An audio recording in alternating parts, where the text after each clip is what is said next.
Hello అండి, నమస్తే. Welcome to my channel రేణుతో కాసేపు. ఈరోజు మన ఛానల్లో స్పెషల్ రెసిపీ వెజ్ సేమియా ఉప్మా. బోల్డ్ అనే వెజిటేబుల్స్ తోటి కలర్ఫుల్గానే కాకుండా హెల్తీగా కూడా ఈరోజు మనం ఈ సేమియా ఉప్మాని చేసుకుంటున్నాం. సేమియా ఉప్మా అంటే మనందరికీ ఇష్టం కదా. అలాంటి సేమియా ఉప్మాని హెల్తీగా చేసుకుందామా? అయితే వెంటనే ప్రాసెస్లోకి వెళ్ళిపోదాం. ముందుగా స్టవ్ మీద కడాయి పెట్టుకొని అందులో 2 స్పూన్లు నూనె వేసుకొని అలాగే 1 స్పూన్ నెయ్యి కూడా వేసుకుంటే కమ్మగా ఉంటుంది. ఇప్పుడు ఈ నూనె కాగిన తర్వాత ఇందులో ఆవాలు, జీలకర్ర, అలాగే 2 స్పూన్లు పచ్చెనపప్పు, 2 స్పూన్లు మినపప్పు వేసుకోవాలి. ఈ పప్పులు మన ఇష్టం అండి. 1 స్పూన్ ఎక్కువైనా వేసుకోవచ్చు, 1 స్పూన్ తక్కువైనా వేసుకోవచ్చు. తర్వాత ఒక గుప్పుడు వేరుశనగపప్పు కూడా వేసుకొని చక్కగా వీటిని వేయించుకోవాలి. ఈ పప్పులు కొద్దిగా వేగిన తర్వాత కొద్దిగా కరివేపాకు కూడా వేసుకొని వేయించుకోవాలి. పప్పులు వేగి మంచి రంగులోకి వచ్చిన తర్వాత ఇందులో 1 స్పూన్ అల్లం తరుగు, అలాగే ఒక పెద్ద ఉల్లిపాయని సన్నగా పొడవుగా కట్ చేసుకొని ఆ ముక్కలు కూడా వేసేసుకొని చక్కగా వేయించుకోవాలి. ఉల్లిపాయ ముక్కల్ని జస్ట్ అలా 2-3 సార్లు తాలింపులో కలిపి తర్వాత పచ్చిమిర్చి ముక్కలు కూడా వేసేసుకోవాలి. తర్వాత ఇందులో సన్నగా తరిగిన 2 స్పూన్లు బీన్స్ ముక్కలు కూడా వేసుకొని అలాగే తురుముకున్న క్యారెట్ను కూడా వేసేసుకోవాలి. ఈ వెజిటేబుల్స్ క్వాంటిటీ మన ఇష్టం అండి, ఇంకొంచెం ఎక్కువైనా వేసుకోవచ్చు. అలాగే 2 స్పూన్లు గ్రీన్ క్యాప్సికమ్, 2 స్పూన్లు రెడ్ క్యాప్సికమ్ ముక్కలు కూడా వేసుకొని చక్కగా వేయించుకోవాలి.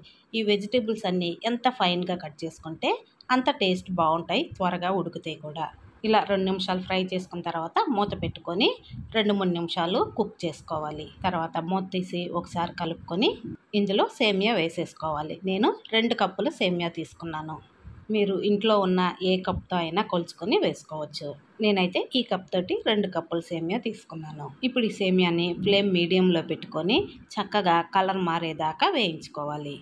సేమియా మంచి రంగు వచ్చి ఇలా కలర్ మారిన తర్వాత ఏ కప్తో అయితే మనం సేమియా తీసుకున్నామో అదే కప్పు తోటి నీళ్లు వేసుకోవాలి. 1 కప్పు సేమియాకి 1.5 కప్పు నీళ్లు కరెక్ట్గా సరిపోతాయి. సేమియా ఉప్మా పొడి పొడిగా రావాలంటే ఈ నీళ్లు మనం అలానే డైరెక్ట్గా వేసుకోకూడదు. ఈ నీళ్ళని కాచుకొని వేడి నీళ్లు సేమియాలో వేయాలి. నేను ఉప్మా చేసే ముందే 3 కప్పుల నీళ్ళని చిన్న స్టవ్ మీద పెట్టేసి సిమ్లో పెట్టేశాను.